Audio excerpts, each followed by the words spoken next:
And welcome to the 6 p.m. City Council meeting.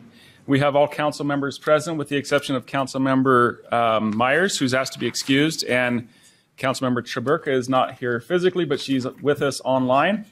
And so if you want to say hello, that would be great. Hello. All right, thank you. The voice from above, right? We will begin with our meeting with the Pledge of Allegiance, and Vice Chair White, if you'll lead us with that. Sure. Please rise if you are able. I pledge allegiance to the flag of the United States of America and to the republic for which it stands, one nation, under God, indivisible, with liberty and justice for all. I think I just forgot. Thank you. All right, thank you. If you'll join me now, we'll just observe a moment of silence.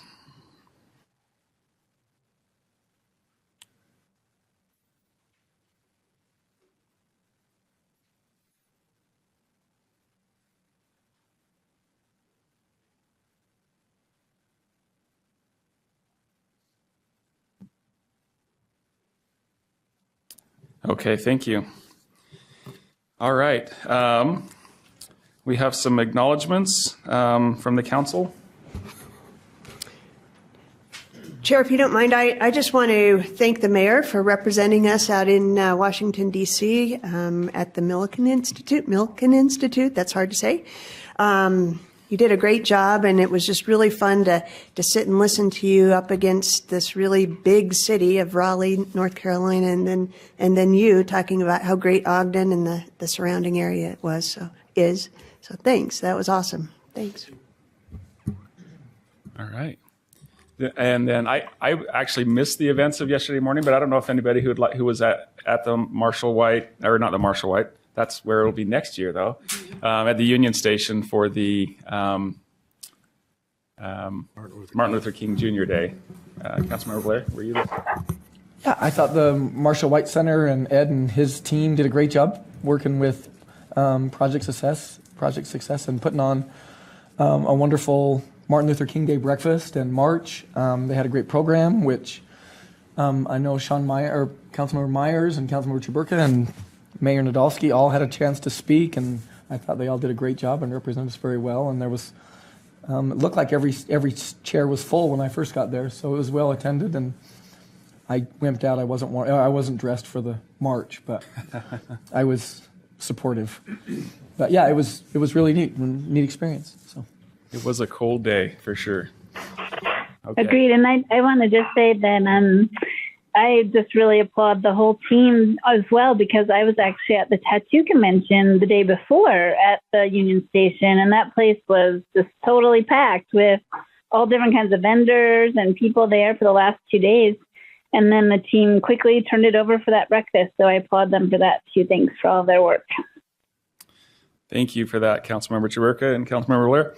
And then I just wanted to acknowledge, just share that our former city auditor, Sherm Smith, and has also served as a committee member for our city audit committee, passed away over the weekend. And we just want to express condolences to the family there. And it was, I think, unexpected. So those are always difficult times. Okay. Up first on the agenda, then we have a request to be on the agenda from the Salvation Army Corps.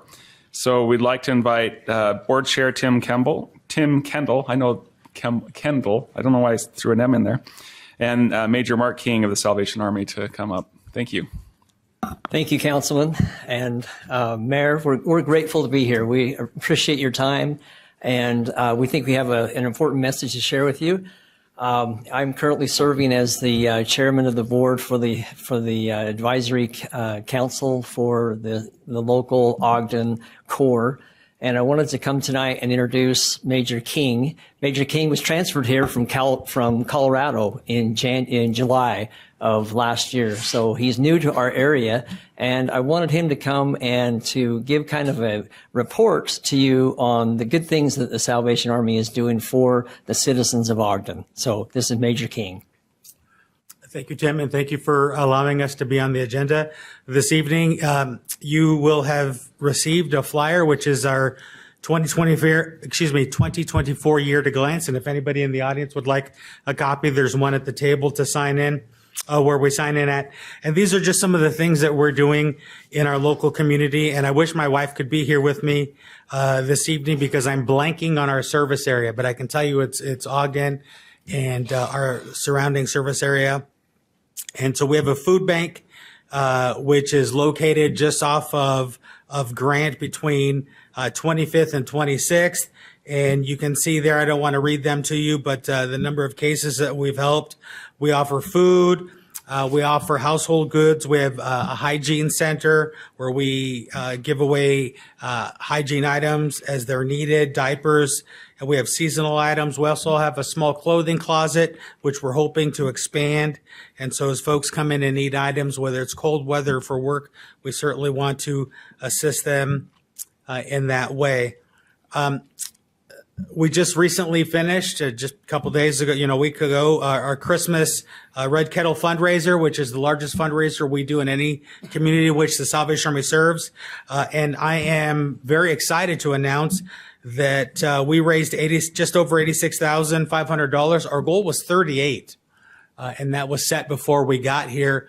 And so very pleased and excited with the support that we received from our community. And I want to give a shout out. I don't know that anybody knows anyone who works at a Walmart, but the number 2 of Walmart sits on the Salvation Army's national board now.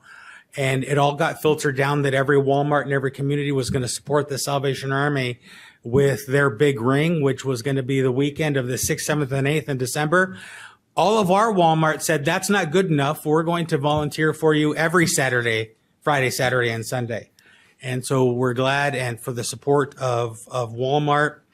And moving forward, that's something that they said that they wanted to do. I also want to shout out to Ogden High School student government. You'll see there in your flyer. This year, they partnered with us, and the classes of 25, 26, and 27 each picked a day, and they went out, and those kids hustled, and they rang, and you can see how much each rang. And I've had a kettle painted to match their football helmets. And so the highest ranking class out that day got to use the Ogden High helmet. And we're hoping that as word spreads that maybe some of the other high schools will jump on and want to participate. So we're excited about that. I also want to mention in just the few moments I have left that several of you are probably aware of the construction that's happening on our property. And that is the Salvation Army Silvercrest, which I'm sure many of you were a part of putting that plan and construction together. The anticipated completion date is December of this year or January of next, weather permitting. And listen, I don't know anything about construction. They make me sit in on these meetings that I don't know what they're talking about. But it sounds like it's going okay. And that's all I can tell you. I think we're doing okay. But it's 52 one-bedroom units. It's going to be, I just lost the term, independent living. And there's going to be 1 two-bedroom apartment for the on-site manager. Information will come from the Salvation Army probably late spring, early summer. They're going to advertise a meeting for anyone who's interested to come and attend and find out how the lottery system works. It's HUD funded, so it'll be, it will be based on income. I don't have any other information for the Silvercrest except that, but it will be coming. Is it a senior? Oh, senior. So over 55? Yes. And I wish I had more information than that, but that's all I have at this time. And unless there are specific questions from, I don't know how this works. If you have a question for me while I'm here. Yeah, is there any question from the council or comments? I would just say thank you for all the good work you do in the community and for being such an important part of Ogden. And yeah, thank you. Thank you. Can I mention one last thing? We were able to give out toys to 1,501 kids this year with our Angel Tree program. So real excited about the number of kids we got to help. And with that, I'm going to be done unless Tim's got anything else to say. Thank you, very guys. much. Thank you. All right. I think we're going to just break a little protocol, give a round of applause to these guys. Thank you again. Okay. Up next, we're going to invite Justin Anderson up to present. We have kind of a unique recognition opportunity with, and well, just let me turn the time over to Justin, and Justin can guide us from here. Yeah. Thank you, Chair Ritchie, members of the council. Usually when I'm up here, I'm addressing you as a capacity of the Public Services Executive Director. Tonight, I am wearing a different hat, and that is as a executive member of the Utah chapter of the American Public Works Association, or APWA. It is my pleasure tonight to be able to recognize 2 Ogden City Public Services employees. Well, and maybe I need to correct that. 1 current employee and 1 recently retired employee who's been dedicated to this community over 31 years.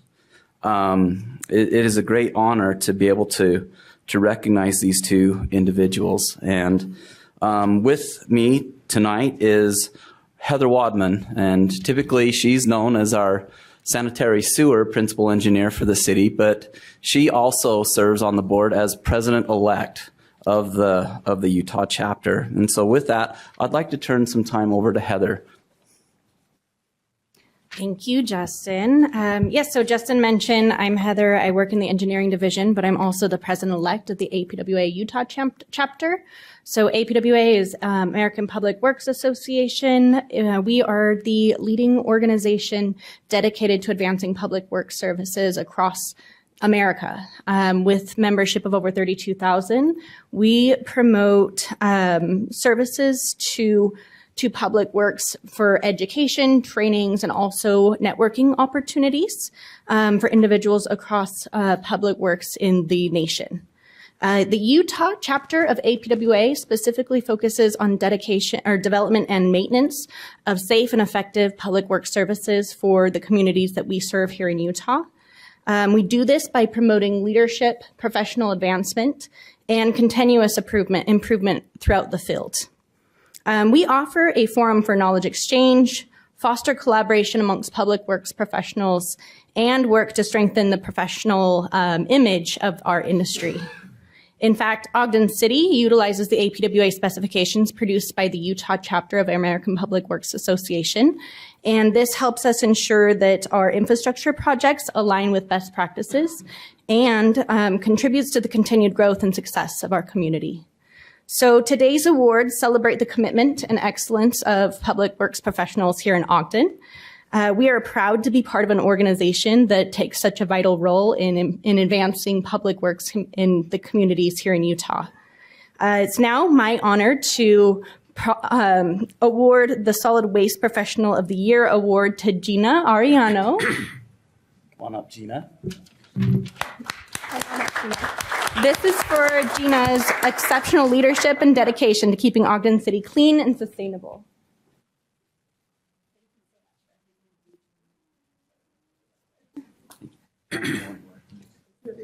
Here. So I'll pass the time back over to Justin to give out the next award. Yes, so this award is for the Outstanding Wastewater Management Professional of the Year award. And again, I just want to recognize Randy Stain for not only the dedication he's had to Ogden City for 31 years, but Randy worked hard every day he showed up, even to the very last day of his retirement. So this is a great honor to be able to recognize Randy. So please come on up.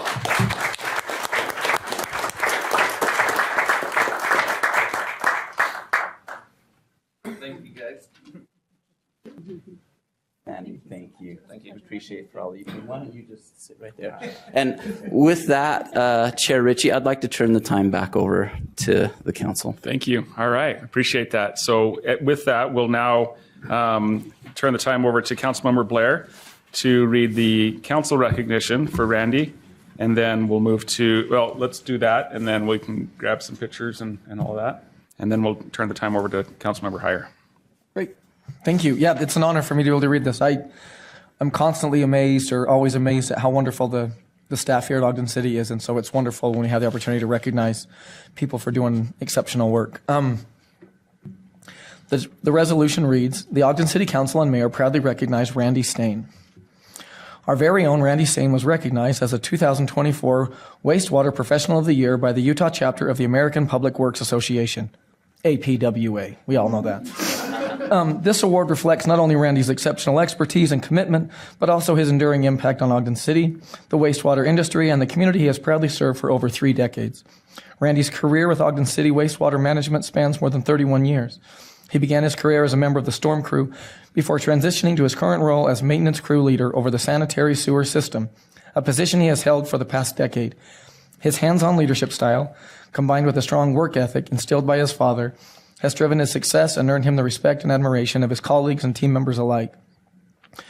Randy retired earlier this month, leaving behind a lasting legacy in both Ogden City and the wastewater industry. His leadership, expertise, and positive influence have set a remarkable standard for others to follow. We all congratulate Randy on this well-deserved honor and thank him for his exceptional service to our community. Signed and dated today. So.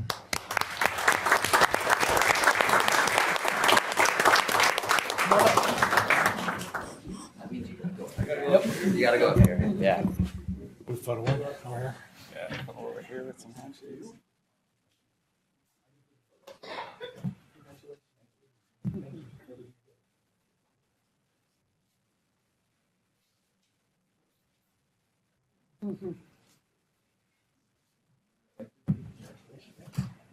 We're going to take a picture. If you have friends or family, bring them on up.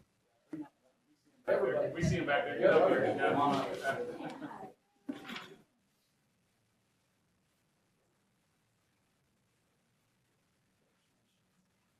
All right, Brandon, the field tell us where it stands. Yeah, for sure. Could I get you guys to shift like right here? This is shift this way. Yeah, that's good. Great. Everyone looking here. 1, 2, 3. 1, 2, 3. One more for insurance. Thank you.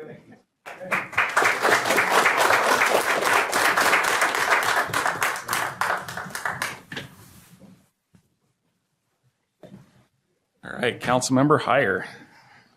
Yes, Chair, thank you. I'm going to tell a little story first. This is a pleasure for me to do this, and it was a couple of days after Christmas that I discovered that I had a little problem with a septic tank in in one of the properties that I own, and I really got to appreciating wastewater treatment and in same connection our solid waste. That's what makes civilized society possible. And somebody told me one time, says, if you only had, in the morning, if you only had what you were grateful for the night before, what would you be grateful for? And so when I said my prayers that night, I was so grateful for sewers and garbage trucks because they are so important to our society. So just with that, let me read this recognition. It says, the Ogden City Council and Mayor proudly recognize Gina Ariano for providing invaluable contributions to the Ogden community. Gina Ariano was recognized as the 2024 Solid Waste Professional of the Year by the Utah chapter of the American Public Works Association, APWA. This prestigious honor highlights Gina's exceptional leadership, dedication to the solid waste industry, and her unwavering commitment to the Ogden community. For over a decade, Gina has been an impactful member of Ogden City's Refuse Services team. Starting as a seasonal worker, she advanced through hard work and determination to her current role as maintenance supervisor of the refuse and green waste facility. Gina is renowned for her leadership, customer-focused approach, dependability, and her ability to build strong, lasting relationships with both her team and the residents she serves. Gina's unwavering commitment to quality service and passion for excellence make her an invaluable asset to Ogden City. The designation of the Solid Waste Professional of the Year is a testament to her significant achievements and tireless efforts to improve waste management services. We proudly congratulate her on this well-deserved honor and thank her for the lasting impact she has made on our community.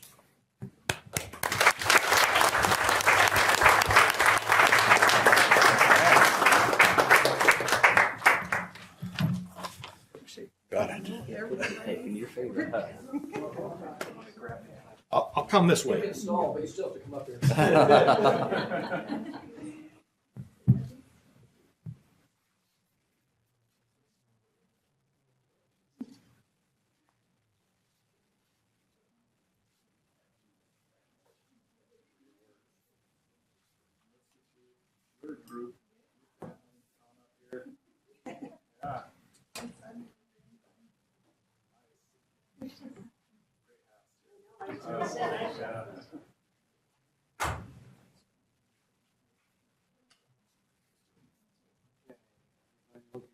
Find a window.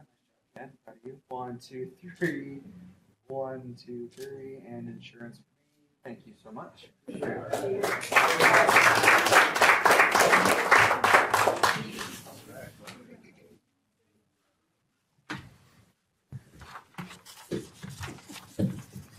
So Gina and Randy will give you the opportunity. If you'd like to say anything, you're welcome to say anything.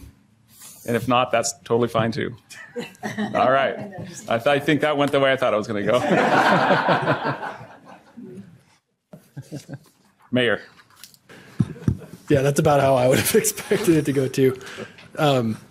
This department and the people in the department they don't crave recognition. Certainly, I'm sure they appreciate it. But for some reason, people in this country think that public employees, they just have this opinion. And I have people come to me and they say, Mayor, do you run into this, that, or the other? And I'm like, no, I don't. I really don't. I run into people that are energetic, committed, passionate. They're service-oriented and service-driven. And they love the work that they do. They love who they do it with, where they do it, and who they do it for. And you guys you make me look good. You make me look better than I am.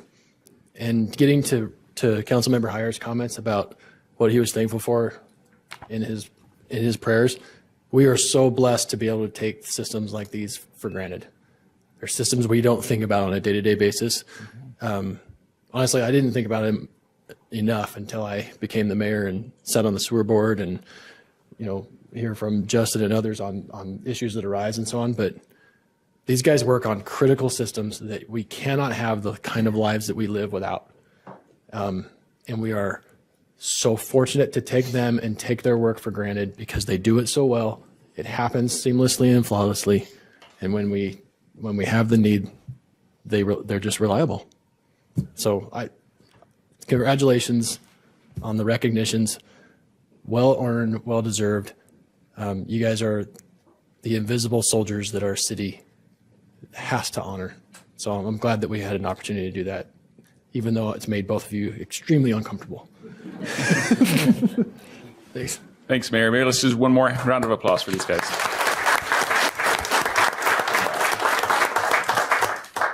I come from the scouting background, so I had to hold back of doing like the watermelon applause or one of those crazy fun ones that they do. So Rich knows what I'm talking about. Okay. Couple of shakes of the head now. Yeah. All right. Okay. Let's invite Ruby Portoyano up, our purchasing coordinator for management services, to talk to us about a proposed purchasing code amendments. And welcome. Thank you for being here. Got it. Good evening, everyone. Thank you for this opportunity to present the proposed amendments to the city's procurement code. Kindly note this presentation will summarize the key points of administration's proposal. The detailed information was presented during council work session on January 7th. So the proposed amendments address current market conditions, including inflationary pressures and supply chain disruptions. It is important to highlight that the city's procurement code has not been updated in several decades. The proposed revisions seek to adjust the procurement threshold or dollar amounts for purchasing goods and services to better support city operations. The adjustment is designed to strengthen the city's purchasing power, aligning it with the state of Utah's code in purchasing thresholds of neighboring municipalities. More importantly, the primary goal is to enhance efficiencies in the procurement process while ensuring responsible, transparent, and accountable management of public funds. We aim to strike a balance between flexibility and speed while maintaining fairness, transparency, and effective stewardship of taxpayer resources. We anticipate that the time saved through improved procurement processes will create additional opportunities to address other critical operational needs.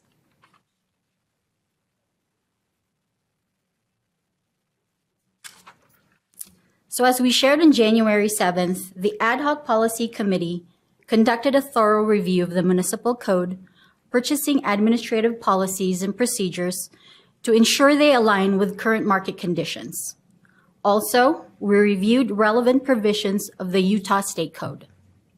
Further, we conducted a benchmarking survey of the purchasing thresholds used by neighboring cities to ensure alignment with competitive practices and consistency with those of peer cities.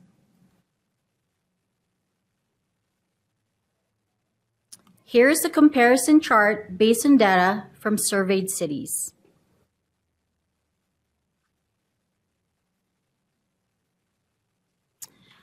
With the information we gathered and presented to you at work session, here are the proposed changes to Ogden City's municipal code. For professional services, the proposal is to update current formal solicitation threshold of $10,000 to $100,000. This is consistent with state procurement code, which is used by the state purchasing department. For the next category, purchase of goods, general services, including construction, there are two purchasing thresholds to consider. For informal quotes, the current threshold range between $5,000 and $25,000 is proposed to be updated to a range of $10,000 to $50,000. For formal solicitation or public bidding, the current threshold of $25,000 is proposed to be updated to $50,000.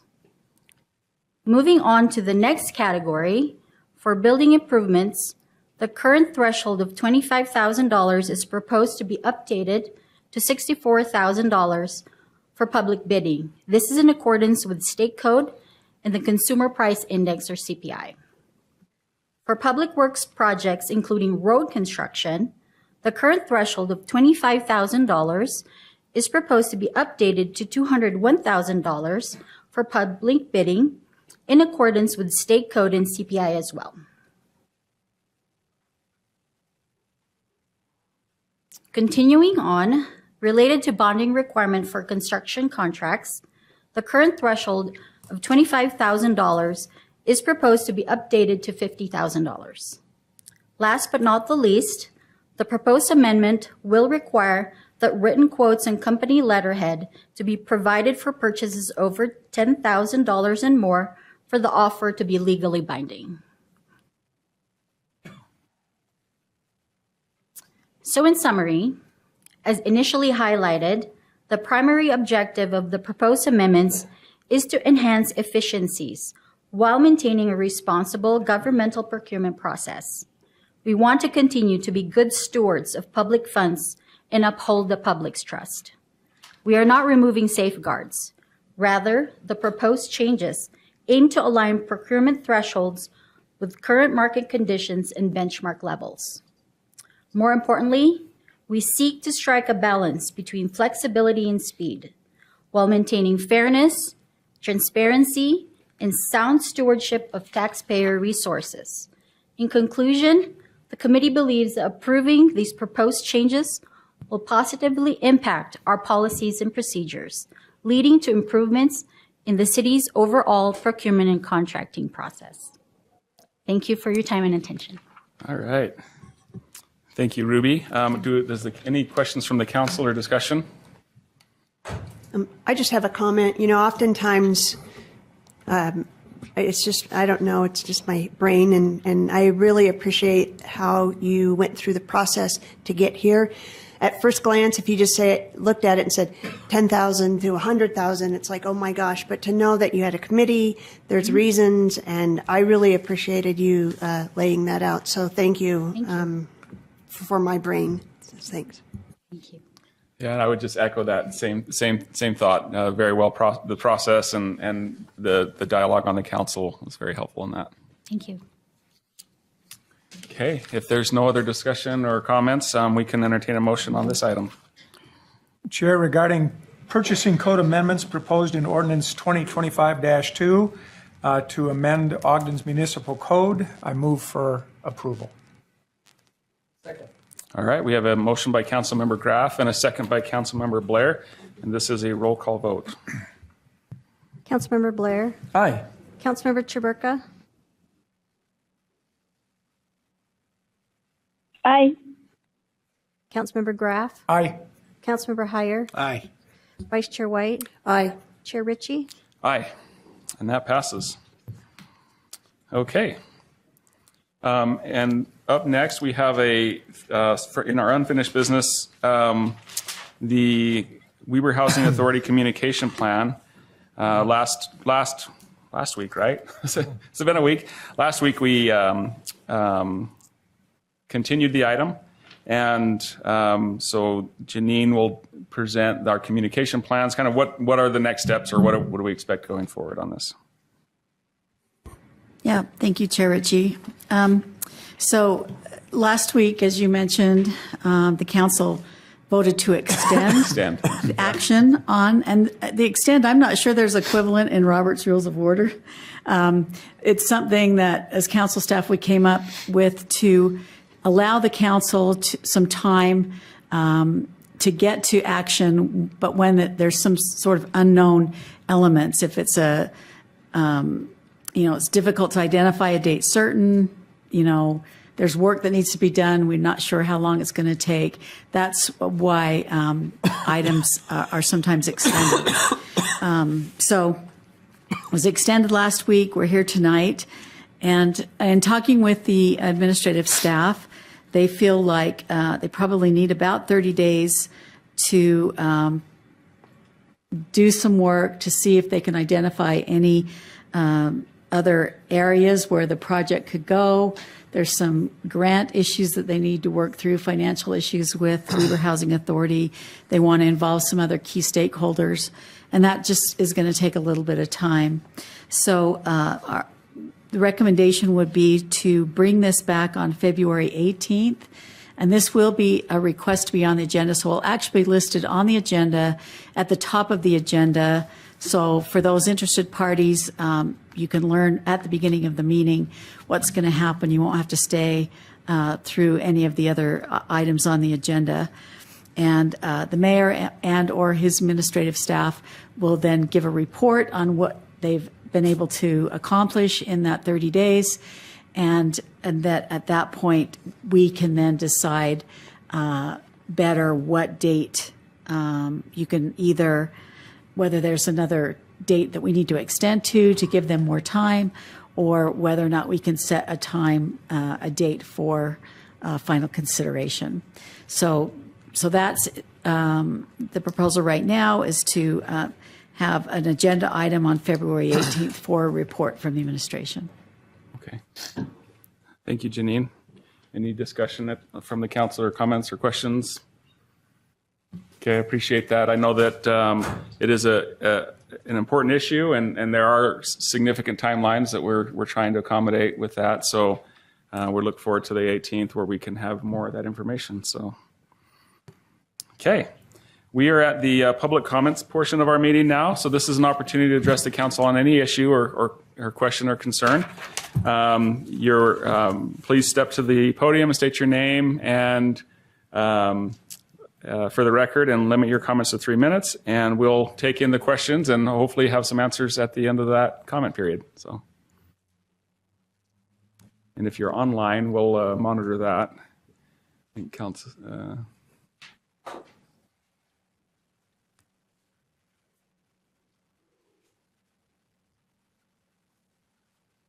We need to check this guy if he's. Go ahead.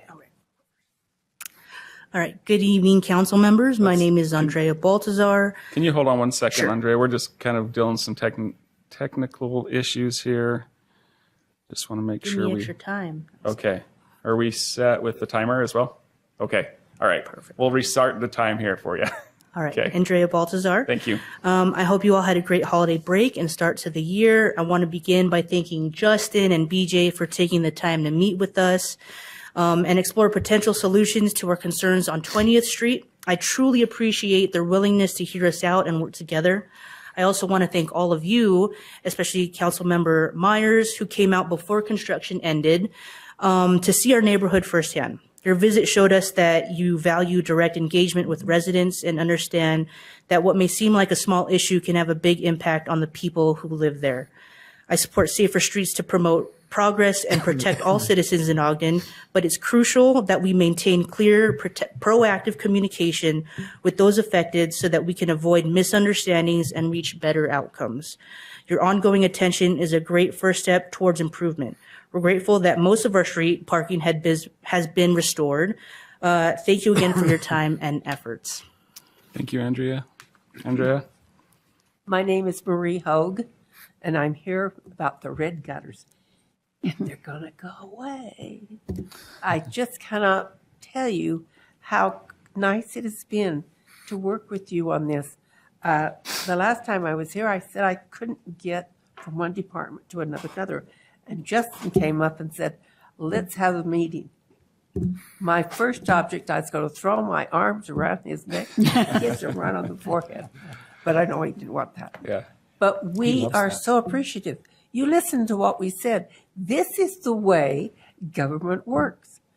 People who have problems come to the government, and slowly, step by step, it gets done.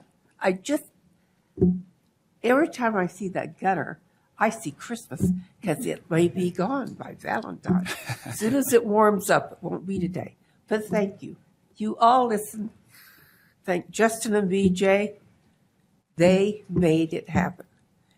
You just got to get to the right people and push the right button, and you got it. Thank you. Thank you, Marie. Thank you, Mayor, too, for listening. Thank you. Everybody.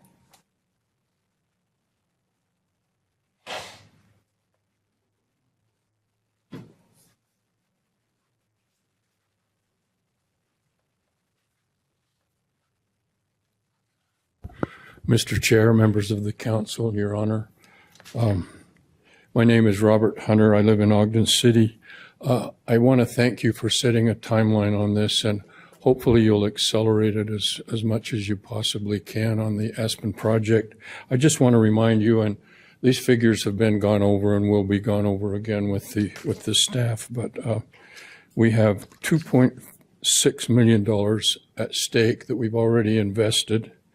We have $1.2 million operating subsidy that is at stake. We have $590,000 in ARPA funds that will go away in June if we're not getting this taken care of. And the other thing I'd like to remind you is if in looking around we find a bare piece of property that is not a rehabilitation project, it's not going to cost just $2.6 million.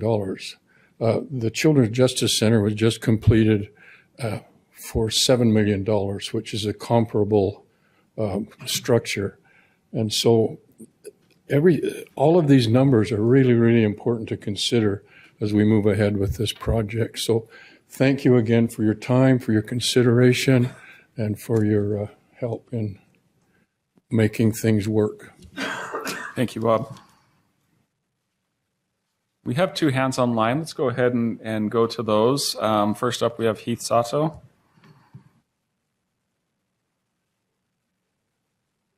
Hi, Heath Sato, Ogden resident. I do appreciate that you're working on the Aspen House project and trying to move things along, but I have to express some disappointment in these last-minute delays after the county worked with the city for many years on this. It's this kind of sort of last-minute thing that happens in Ogden so often with so many projects. It's made it hard to bring businesses and developers to Ogden without giving them massive tax breaks, and that costs us taxpayers. We've got to do better. We've got to stop doing these last-minute change-ups on people. Now, I know most of you have stated many times that the primary concern was the location because it concentrates poverty. And this is going to sound snarky, but I mean it. I would have thought that giving a wealthy developer a gift of $1.8 million in land and infrastructure to build 25 very profitable $500,000 townhomes in that immediate area would have more than offset this project. But apparently the goal is not to balance the wealth of the area, but to gentrify it as much as possible. So that said, I would like to know if the administration is considering Shadow Valley and or the East Bench for a location, since that would help average out the wealth that is more concentrated in those areas. Thank you. Thank you, Heath.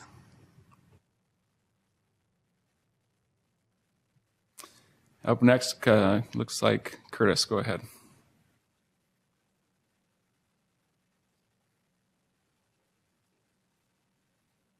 Okay, can you hear me? We can. Wonderful, thank you. Hello, I am Curtis Smith.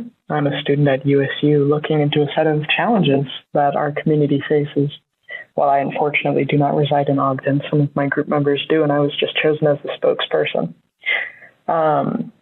We have noticed that there's been a decline in youth sports participation, thus affecting the academic lives and social behavior, especially of those that are in high school and elementary school and all of those things.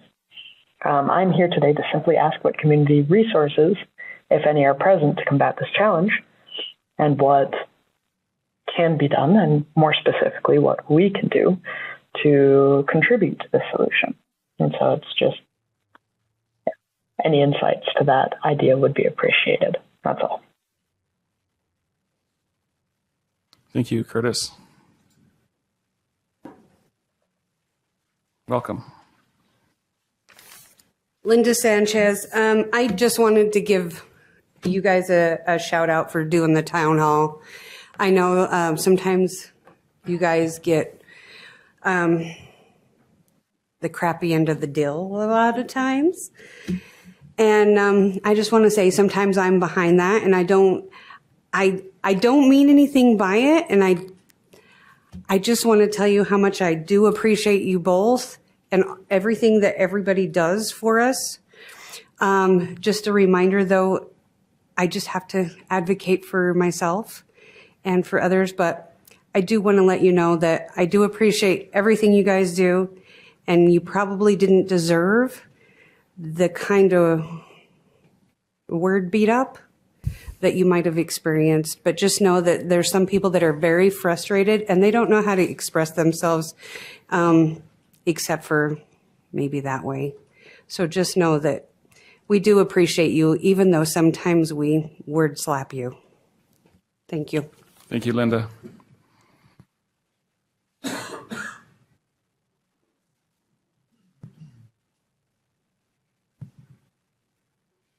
Good evening. It's great to see you recognize the public servants. It's great. I'm a public servant myself, and I just thought it was fantastic. So congratulations, and to those people as well. I've seen street people out at 2 o'clock in the morning in the freezing cold, so it's fantastic. I have an administrative issue that I'd like to just brief quickly to the council tonight. I own a couple of dime lots down on 24th Street and A. I've maintained them for, oh gosh, nearly a decade now, mostly without issue. In May of last year, I did my traditional weed cut, chopped all the alfalfa down and everything like that. And then I was struck down with COVID mid-May. I'm 60 years old and a senior citizen, not quite senior, but getting close. And COVID's very hard on me. It exacerbates some other health problems I had, and I appealed as instructed to Emil Vargason, who I understand is now in a different capacity, so he wasn't able to take care of it, as I understand. And then I didn't hear anything throughout the whole rest of the year, and then I got a ginormous bill in December with late fees. And I pulled a snippet, and by the way, I sent this to your inbox before coming over. There's a snippet on South Ogden's website. They say occasionally noncompliance is due to personal hardship, such as a health condition. We work through each case based on its circumstances, intentional disregard versus hardship. And, I'm appealing to the council. I don't really know who else to escalate to. I don't really know that many people in the city. I come up and do my work on the lots, and I live down in North Salt Lake, so it's a considerable effort to maintain the properties, but I try to do it. I really do. I try hard. And a lot of that work is hand done. You can't just get a mower in there and do some of that work. So it's difficult, and I would just, I've sent this to your mailbox. I think there might be some other slight administrative issues that may need to be looked at as well. I think the improper code is being applied, and I've brought this up before to code enforcement. I appreciate what they do. It's important. Ogden's looking better than ever, and I realize my responsibility to take care of my properties, but COVID is still here, and it's with us. And just in the remaining seconds, I did note on the Ogden City website that you're committed to responding to coronavirus and its related economic impacts. I don't know how wide that would cascade, but it seems like COVID is still with us. It's in our environment. And I will appeal again, but I just want to make the council aware that, we're trying, and sometimes we're just taken down by health issues, and they're just really difficult. So appreciate being with you tonight. Thank you, sir. I don't know if I caught your name. It's Mike Jordan. Mike Jordan. Okay. Yeah. Thank you so much. And I've got any hard copies of, but you can hand the hard copies to Brandon. Okay. And then, we can look for them in our inbox as well, but he can get those to us. Thank you very much. Thank you. Thank you, Mike. Okay, do we have any other comments? Laura Lewis. I just have some random kind of things. I'll try to make sense of them. I come and listen to this issue over the Weber County Housing Authority, and I still do not have a good understanding of how we got to this point. I hear that they've been working on this for 5 years. So how did we get to this point and still not, and then come to the decision this is the wrong place to build that? I'd just like to have a better understanding of that and what I missed along the way somewhere. Then last week there was an issue about the 3-minute time limit on speaking, and I just would like to know what the rule is on that, the hard, fast rule, because it does seem a little unfair that you make that arbitrary depending on the number of people we have present. My opinion, their opinion is no less valuable based on the amount of people in the room. So I think you really need to be fair about that in the future and give us the definitive answer so we know what our rights are.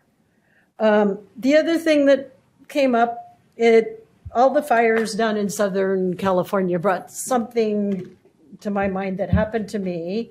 And I always haven't had the success you people have had with our public utilities. But at one time I had dirty water, and they finally believed me that it was their problem. And they came up and to my neighborhood, and I asked them about draining the fire hydrants to help, dissipate that. And they did it reluctantly for a few minutes, but I was told that if they did that, it dropped the pressure in the whole neighborhood. So what precautions is the city taking to make sure that if we have a fire situation in our neighborhoods, that we don't see a repeat of what happened in Southern California? I know we don't have the risks they have, but still, you never know what can happen. So I would like to know that what is the city doing to make sure that we have adequate pressure if an emergency like that comes? And I know my opinion is there were some errors made down there, but still, it would be nice to know. Thank you. Thank you, Laura. Do we have anyone else? Okay. I'm going to start from the bottom and go up. And so, Laura, we have the same questions about the Southern California, and actually, Councilmember Graff has brought this question up, and we've requested that the police chief come and address it, or fire chief. Yeah, sorry. Yeah. I don't know if you want to add any context to that, Councilmember Graff, with your question and what you've learned. Yeah, just like you, we live in a community that is at risk. I mean, our foothills are, when it's dry, we've got fire dangers, right? And those embers flying across Los Angeles and landing in people's gutters and wood piles and decks and whatnot lit the city on fire. We've got the same concerns here. And it would be a tragedy not to be properly prepared for that. So we have invited the fire chief and the fire marshal to come and brief us and have a conversation, not just about water pressure and transmission lines and available fuel and a plan to fight it and water pressure, but also about, who's in charge. As in LA, we have layers of government that might bring competing opinions to how to fight a fire. And so I think it's important that we understand a chain of command and who's going to call shots so that there isn't a lot of time wasted bickering over who's in charge, so to speak. And I don't know that happened in LA, but there were some conflicts of government involved in how to go about fighting those fires. So we look to learn more and be sure we've got a plan in place. Thank you, Councilmember Graff. And I would also just mention, I know the fire marshal has held meetings where they've discussed, fire safety and how you can prepare your home and what to look for. And so there's a lot of good material out there. We have received grant funding that was led by, and I don't remember the exact organization, but to mitigate some of the fire danger in the foothills, particularly around the Rainbow Gardens area. And there is work being done and consistently moving forward to eliminate some of that fuel, right? And so we're excited to hear what the fire chief will have to share with us on that item. On the time limits, and Gary, you can help me out if I mess any of this up, but according to the state statute, where the city council is only required to have public comments in a public hearing. So that's the only time we're actually required by law to have that opportunity. Now, as council members, we've all felt like it's important to hear from from the community. And so when you look at an agenda, if there's a public hearing, that is something where we are going to allow 3 minutes per person based on the state statute. If there's an item that has public input, that's an item where as the council, we've decided we'd like to hear public input on an item. And so it's not required. And in our rules and norms, the key phrase is that we can allow up to 3 minutes is what we've designated. And so we may decide at some point in time, we might limit that, go less than 3 minutes. We may go, based on a whole number of factors. With the last week's public input on an item that was continued, we had heard already a great deal of information from those that were in support of the project. And so we asked if there were any that had a different opinion or had different questions, just to get a sense of who in the room was there. And I think I saw maybe 2 hands. And so we wanted to give them an opportunity to address that, just to maybe hear different viewpoints. As council members, that's really what's most helpful for us, to hear those viewpoints where we can understand an issue from all sides. Even still, we tried to limit it to 30 minutes. We exceeded the 30 minutes. There were, I think, 7 people in line at that point, and we said, well, let's go ahead, and it was my decision to say, let's go ahead and allow those to speak. And then I think a few people jumped up and got in line behind the last person. We ended up taking in 9 comments. And so again, this is really just maybe a collaborative effort as a community to try and be respectful of everybody's opinion and opportunity to speak and address the council on an item. And so I think that's kind of the main point or maybe some clarification on that. We easily could have just said we won't be taking public input, even though everyone is here, and then they can address us in the public comments section. But we just felt like, I personally felt like it was important to hear and just get that perspective. In addition to public input, and in addition to public hearings, in addition to the public comment portion of a meeting, There's also, we always emphasize the fact that you can reach out to us individually. Our phone numbers and our emails are posted, and so there's another opportunity to engage with us. I recognize this is not the best dialogue to have. It's not the best format to have a back and forth dialogue, but this is the way that we try to run the meeting, to have control over the meeting and have some control on the flow of that. So, did I miss anything on that, Gary? Is that? I would just add that as a chair, whether it's you or somebody else, you have both the discretion and the duty to manage it in an effective and efficient way. And so what you did last week was totally consistent with what other councils do. It's very common to say, okay, how many people do we have? If we have that many, we're going to either limit the time or limit how much the comments are. And so what you did was pretty run-of-the-mill. If you were the legislature, it would be a lot shorter time period that they would allow in most cases. And so one thing that Janine and I are talking about is perhaps updating the norms to just make that really clear, so there's not the expectations beyond the up to the 3, because it says up to 3 minutes, and we're looking at some language to make that a little bit more clear. I think even in the public hearing section under state law, I don't think you necessarily have to have the 3 minutes if you had 300 people here, for example. It's just a public hearing, and so reasonableness rules, and that reasonableness is based on the chair's best effort to be effective and efficient. Okay, thank you. Chair, if I could pitch in a little bit too. I really appreciate the way you've presented this. But I just want to give a perspective that I think is important. The decision makers are your elected officials that are here. And so we do it based on information, not based on the quantity of information, but the quality of the information. So it doesn't do us much good to hear the same opinion 50 times. It helps us if we hear everybody's diverse opinion. That way we can then weigh the entire decision based on all of the relevant data, the relevant information. And so I know it makes people feel good to get up and say the same thing that the last guy did, but it isn't helpful to us. So I appreciated what we did last week, trying to offer any new ideas or any new opinions.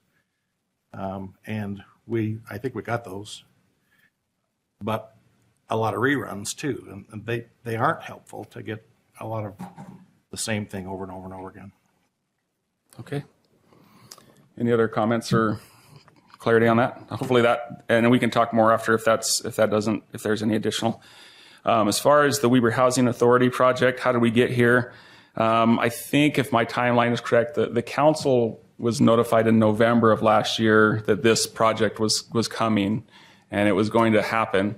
And in our research, we discovered that I think the expectation was that they could just do this because the Weber Housing Authority could just do that in Ogden because Ogden's part of Weber County. And in our research, we discovered that no, any legislative body has to also approve that process. And so we just notified Weber Housing Authority that was the case. We understand that they had been working with the administration. In our form of government, there's two sides. There's the executive side and then there's the legislative side. And so as council members, we felt it was important for us to get a full understanding of the question and decide, is this the right thing? And so in that process, again, we've solicited input from the public. We've tried to study it from all angles and try to understand it as best we could. And in that process, feeling like there may be other alternatives or options that we could explore and look at, we felt like that was the right thing to do for the community as council members. And so we're grateful that we have that opportunity to come back to the table, if you will, with all the interested parties and just say, let's weigh in all of the different thoughts and aspects of this and see where we go from here. So, and we're hoping that by February 18th, we'll have a really clear idea and a direction on what those options look like. Okay, Mike, I don't know this is an administrative issue that I know that the administration is working to make processes better, more efficient, more effective. And I don't know specifically, I don't know if Mike's here still. But anyway, if you're listening online, I think that's something that hopefully the administration has the opportunity to reach out and maybe help provide some guidance and direction there. And then we appreciate the thanks. You know, it's nice to hear some kudos every once in a while. So appreciate those who came up and shared that. And then with I didn't hear, Curtis, if that was USU or WSU. I don't know if it matters. I hope it matters at Weber State. But anyway, as far as the decline in youth sports participation, I know that's an initiative that we care deeply about. We feel like it's important that youth, not only in sports, but other after school or other activities, that there are opportunities there. And so, I think, Mayor, if I can turn over to you, I know that there are, you have some thoughts on this. And from a budget standpoint, which is where the council would weigh in, that's something that we would have to weigh in and say, is this something that we want to support or direct funds to? And I think there is an appetite for that. So, Mayor Nadolski. Yep, I'll just start with the youth rec since that's what you teed me up for. But we've actually seen an increase in youth participation rates that's really encouraging for us locally. I can't speak to national trends, just speaking to our own trends locally. And can I just interject? Is there a way for Curtis and his team to find or is there resources that we can provide that would show that increase? I'm sure we can. I was just going to say that we've actually been, one of the biggest struggles we have is gym space. Yeah. That's kind of creating a cap on our level of participation because we're sort of cycling kids in and out of the space that we have access to. And it's limiting their ability to develop and participate. And there, even last season for junior jazz, for example, we had really young kids, second, third, fourth grade kids playing really late at night on weeknights to accommodate as much participation as we had. And that was something we didn't particularly like because we wanted to make sure that the young kids have an opportunity to sleep and get the rest that they need so they can develop and have their brains developing the way they need to, et cetera. So redoubling our efforts, our staff this year were even more proactive, trying to find more gym space and to get with the district and open up more gyms. And it's been a real challenge, but we're kind of going through some growing pains around having kind of what we wish for, which is a lot of participation. As far as things that the color could do to help, we're always looking for men and women of high quality character, competence, and integrity and ethics to help coach and to mentor our kids. If the gentleman that called in feels like he meets that bill, we would be open to any of those opportunities. We are rightly so pretty choosy about who we allow to coach. We've had some negative experiences that are more detrimental to the kids than helpful. So we want to be pretty mindful of who we're allowing to work with our kids. On the other items, thanks for calling out the work session on March 4th with our fire chief. We'll also join here, and I'll turn some time over, if it's okay with you guys, to our Executive Director of Public Services, Justin Anderson, to talk about just briefly maybe some of the infrastructure planning projects that we've done over the last 15, almost 20 years to prepare for such an event. But before I turn time to Justin, I just want to say that thank you to you three for coming in and saying thank you, for recognizing man of character. Justin and BJ are good men. They're good people. There's this sentiment across the country that elected officials are bad people. Has not been my personal experience. Certainly they're out there. I have had that experience, but that is the exception, not the norm. The norm for me in my experience, and I've worked with elected officials all throughout the United States, actually, both in my 23-year public administration career, plus 8 years on the city council here, and my 1 year now as mayor, far more good men and women than bad. And same goes for everybody behind this dais. Every single one of these people are good quality human beings doing their best to make the best decisions they possibly can for Ogden. Sometimes we just need to know that there's an issue. That's part of why this forum exists.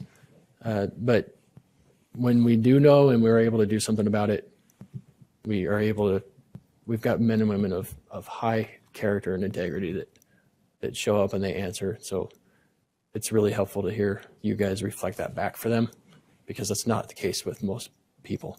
They deserve better than the way they're often treated. So really, really appreciate the way you guys treated them tonight. As it relates to the way people are treated, I want to be really clear about something because I keep hearing this come up. Why is Ogden City making a last minute decision? Councilmember Ritchie spoke on behalf of the council. I'm not speaking on behalf of the council. I'm just speaking as the mayor. We have a long history on this project. That is absolutely true. And anybody that's been involved in this project should admit that there's been a really, really bad relationship in the past. And I don't know how much more clear I can be, but the dynamic that we used to work under has not been helpful, has not been healthy. And it's not the only project that we've had it, but this is the last project that we have confronted this dynamic. So yes, there's years of planning in the works, but unfortunately, that years of planning wasn't very helpful for the city because it was not done in a really helpful way for each other. So I'm not pointing fingers at the other side. I'm just saying that the timelines and the delays, we come by honestly in our administration because there have been challenges in the past that drag things along. Anytime we have to submit a grandma request to get documents to make decisions, that's not a very healthy reflection of doing business. We're trying to do things differently now. There's been all kinds of talk about what we could do to go around the council and the ground the city. There's been, if we hold this project back, maybe they'll vote for that project. And frankly, this project has come to a head in a way that has been really challenging. And my hope and my goal of this entire thing is to make sure that we don't ever do it this way again. We've got to get to a point where we're at the table from the beginning and doing it in a really fair and transparent way for and with each other. That goes both ways. So I can only control my side, and I'm trying my best to do that. That's why we're struggling, you guys. So all the comments in the papers and the comments on social media and the comments here, that's just the reality. I'm not hiding from it. I'm calling it out because it's the fact. And I'm calling it out because I want and I demand that we do better collectively for each other and with each other moving forward. And so that's been what we've been trying to do in our administration since I've been here. We have had opportunities to have input on our side with the housing authority.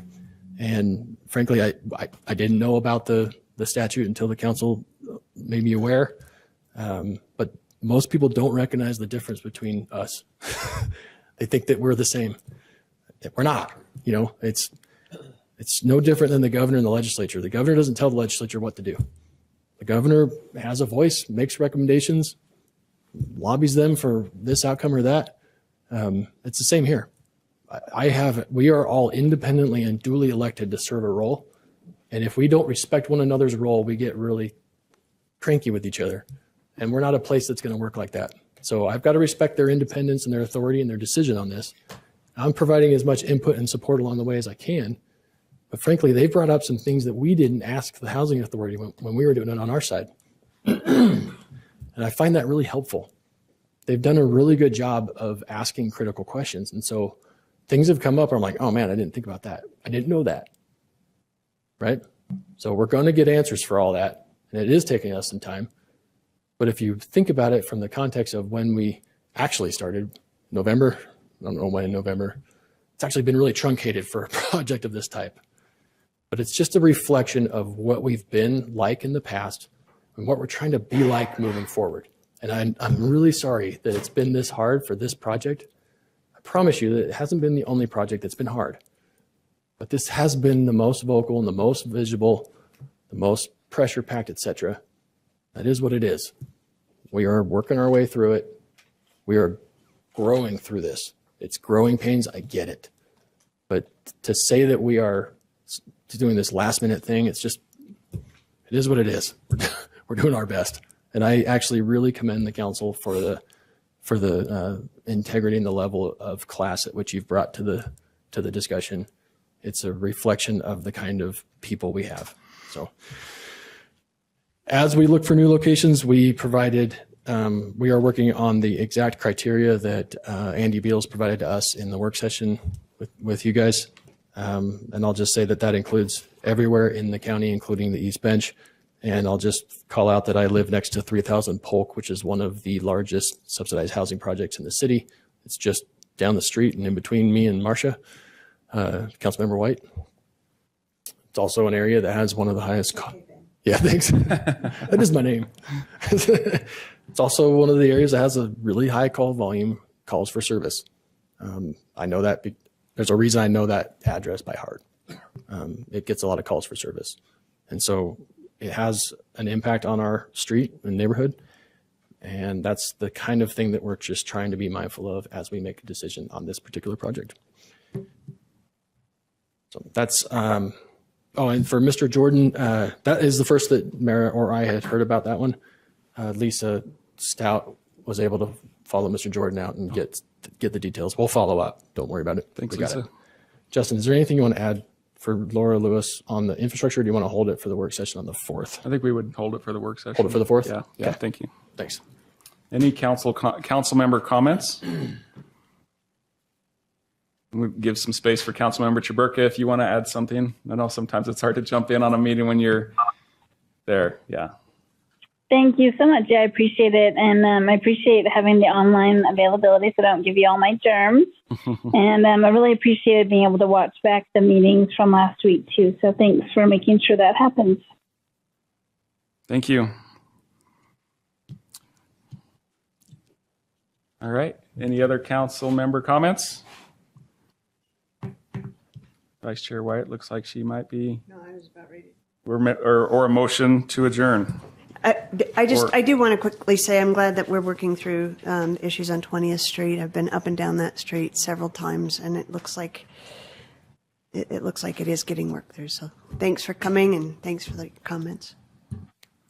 Yeah, I think we've all probably traveled 20th Street a few times since you've been in the first time, and seen your issues, whether we talk to you or not. So, but we do thank you for coming in and giving some attaboys to those who are helping you. Motion to adjourn. I'll second. All right, we have a motion by Councilmember Heyer and a second by Councilmember Graff. This is a voice vote. All in favor? Aye. Aye. Any opposed? All right, we are adjourned. Thank you. We'll see you.